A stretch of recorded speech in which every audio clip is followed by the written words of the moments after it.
дар таърихи амрико ӯ аввалин шахсе гардид ки самолётро муҳосира ва забт карда маблағ талаб кард. бо маблағи зиёде аз баландии 3000 метр аз самолёт ба замин парида, то ҳол бо гузашти зиёда аз 50 сол ба ягон мақомот муяссар нашуд ки зинда ё мурдаи ӯро ёбад.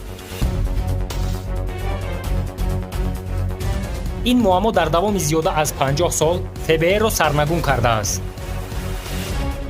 ӯ кист? То ҳол зинда аст ё не? барои чӣ ба садҳо корманди ФБР ва дигар мақомотҳои қудратӣ муяссар нашуд ки дар давоми 50 сол шахсияти ин ҷинояткорро муайян кунанд? дар ин мавзӯъ бо ёрии технологияи замонавӣ мо кӯшиш мекунем ки сирри ин воқеаро кушоем.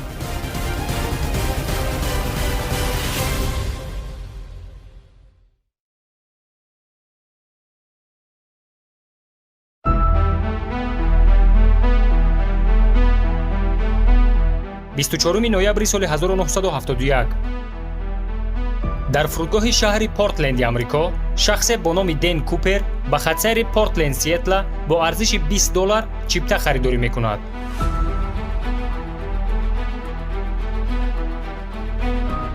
ин яке аз кӯтоҳтарин хатсайри авиакомпания буд. парвоз тахминан 30 дақиқа давом мекунад. он солҳо мусофирони чунин хатсайрҳои дохилӣ ва кӯтоҳро тафтиш намекарданд. ин марди тахминан 45 сола бо айнакҳои сиёҳ ва шиму костюм бисёртар ба як тоҷири муваффақ монанд буд. Дэн Купер ҷои худро дар даруни самолёт ишғол карда, аз хизматрасон хоҳиш мекунад ба ӯ нӯшокӣ биёрад. баъди парвози самолёт ин мард як навиштаҷотеро ба зани хизматрасон дароз мекунад. дар аввал зан фикр мекунад ки ба ин мард писанд омадаасту ба ӯ ягон мактуби ошиқӣ навиштааст. аммо вақте зан навиштаҷотро мехонад, чунин гуфта шуда буд: хонум, ман бо худ бомба дорам. дар паҳлӯи ман шинед.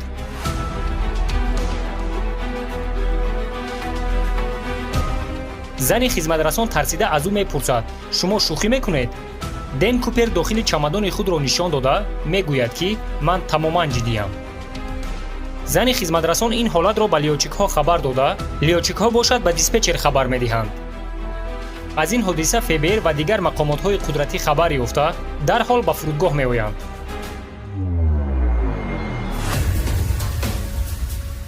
ҳамзамон Дэн Купер аз ФБР ва авиакомпания маблағ ба миқдори $200,000 амрикоӣ ва ба ғайри маблағ боз 2 парашюти дигар ҳам талаб мекунад. дархости террористро лётчикҳо ба ФБР расонида мунтазир мешаванд. кормандони ФБР ба хулоса меоянд ки талаби террористро иҷро карда ҷони мусофиронро дар хатар нагузоранд. бо дархости ФБР авиакомпания $200,000 тайёр карда рақами ҳар як маблағро дар худ қайд мекунанд. то тайёр шудани ҳамаи талаботи Дэн Купер, самолёт дар болои фурудгоҳ чарх зада истода буд. ба ғайри хизматрасонҳо ва лётчикҳо ягон мусофир аз ин воқеа хабар надошт. аз ҳамин сабаб дохили самолёт ором, ҳеҷ кас доду фарёд намекард. тавассути лётчикҳо ба Дэн Купер хабар мерасад ки тамоми талаботҳои ӯ иҷро шудааст. баъдан вай иҷозат медиҳад то самолёт ба фурудгоҳи шаҳри Сиэтла фуруд ояд.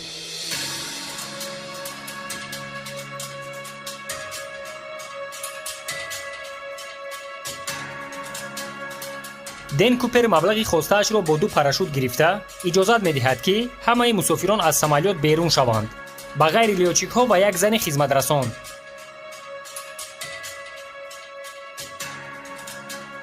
ба самолёт сӯзишворӣ пур карда, Дэн Купер бо аъзои экипаж дубора парвоз мекунад. вақте ки самолёт ба ҳаво парвоз кард, на ФБР ва на авиакомпания намедонистанд террорист чӣ мақсад дорад. Дэн Купер аз лётчикҳо хоҳиш кард ки аз 3000 метр баланд парвоз накунанд ва чархҳои самолётро кушода монанд. аслан Дэн Купер бо асирони худ дағал рафтор намекард. яке аз занҳои хизматрасон гуфт ки ӯ як марди ором, хушсалиқа ва интеллигент буд. чун ягон маротиба сухани дағал ногуфта, ором ва боодобона суҳбат мекард. самолёт тарафи Мексика равона буд. Дэн Купер аз зани хизматрасон хоҳиш кард ки ба даруни кабинаи лётчикҳо равад ва аз он ҷо набарояд.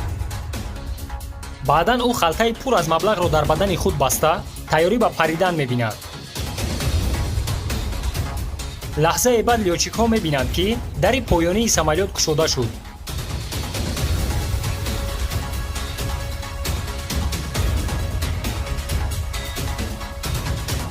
Дэн Купер аз баландии 3000 метр ба замин парида бузургтарин муамморо дар таърихи авиатсия боқӣ мемонад.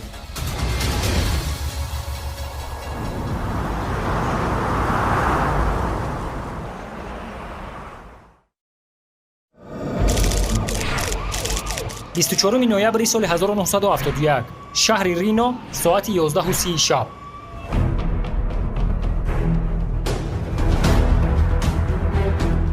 баъди аз самолёт паридани Дэн Купер, лётчикҳо самолётро дар фурудгоҳи шаҳри Ринои Амрико мешинонанд. баъди фуруд омадани самолёт, даҳо агенти ФБР парвандаи ин ҷиноятро ба даст гирифта, тафтишотро оғоз мекунанд.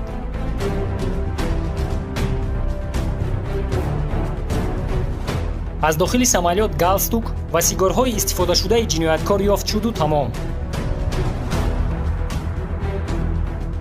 ҳамон шаб ФБР аз рӯи нақли шоҳидон расми фикрӣ, яъне фотороботи ҷинояткорро сохта ба тамоми мақомотҳои қудратӣ равон мекунад. мутахассисони авиакомпания ҷойи фуруд омадани парашюти ҷинояткорро тахминан аниқ карда ба ҷустуҷӯ баромаданд.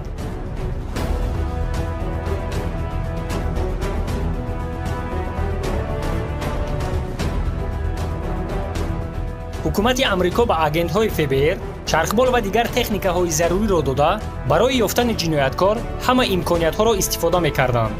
ҳатто гвардияи миллии амрико ба ҷустуҷӯи Дэн Купер баромада буд.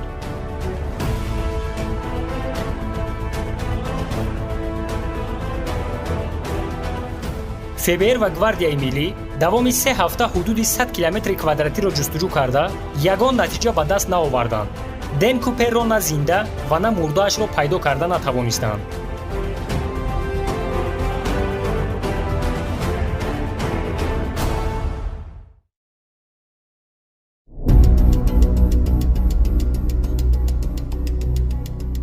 баъди 9 соли ҷустуҷӯҳои бенатиҷа, аввалин далели ҷиноят пайдо мешавад. 7 феврали соли 1980 марде бо писараш моҳигирӣ ба лаби дарё мераванд. писарбача тасодуфан аз таги қум 3 бастаи маблағ қурби $20 ёфта, зуд падарашро фарёд мекунад. падару писар аз ин дарёфташон ба ФБР хабар доданд. баъзе пулҳо аллакай пусида буданд, лекин пулҳое ки дар мобайни пачка буд, ҳолаташон бад набуд. ҳангоме ки ФБР ба Дэн Купер маблағро дода буданд, ҳамаи рақамҳои пулҳо қайд шуда буд. ФБР рақамҳои қайдшударо бо ин маблағҳо муқоиса карда, диданд ки онҳо мувофиқат мекунанд.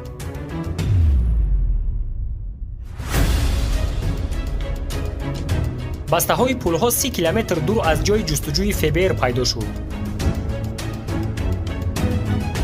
геологҳо аниқ карданд ки маблағ соли 1974 тагиқум карда шудааст. ин маънои онро дорад ки пулҳо 3 сол баъди ҳодиса аз тарафи кадом шахсе гур карда шудааст. наход ин шахс худи Дэн Купер бошад. баъзе агентҳо ақида доштанд ки Дэн Купер ҳангоми паридан аз самолёт ба ҳалокат расидааст. аммо ёфт шудани маблағҳо тамоми агентҳоро ба ҳайрат гузошт. агар ӯ зинда бошад, пас чаро дастгир карда наметавонанд? ё ин ки баръакс мурда бошад, пас ҷасадаш дар куҷост? ин саволҳое буд ки ягон корманди ФБР ҷавоб дода наметавонист.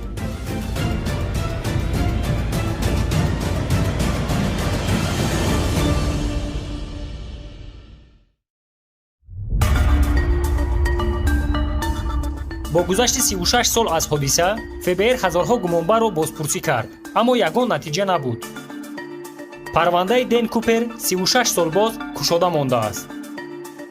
соли 2007 гумонбари нав пайдо мешавад. ба фикри Фебер ин дафъа шахси даркориро ёфт кардаанд.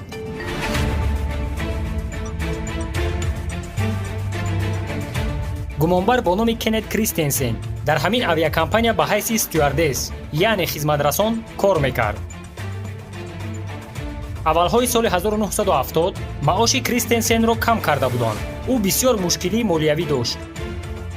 лекин баъди як соли ҳодиса ӯ дар шаҳри Вашингтон бо маблағи зиёде хона мехарад.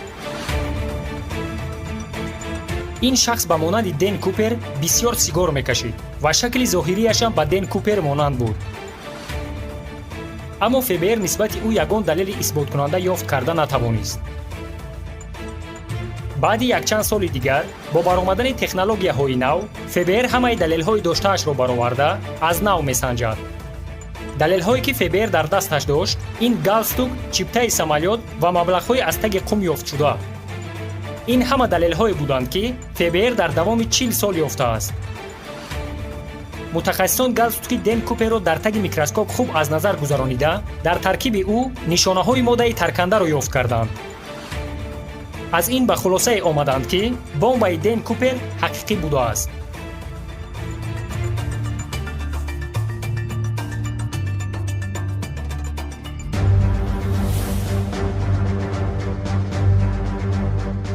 бо вуҷуди ҳамаи талошҳо санҷиши нави Фебер бенатиҷа монд.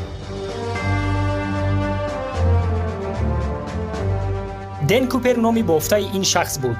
бо ин ном шиносномаи қалбакӣ сохта буд. номи ҳақиқии ӯро то ҳол касе намедонад.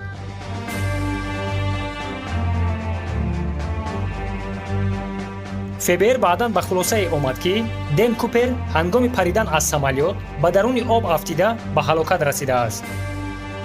аммо ин ақида бисёр заиф аст, чун саволҳое ҳастанд ки то ҳол ҳеҷ кас ҷавоб дода наметавонад. бо гузашти 53 сол аз ҳодиса ин шахсро ягон кас дар ягон ҷо дигар надидааст. соли 2016 Фебер парвандаи Дэн Куперро расман маҳкам карда дигар аз паси кофтукоби ӯ нашуданд.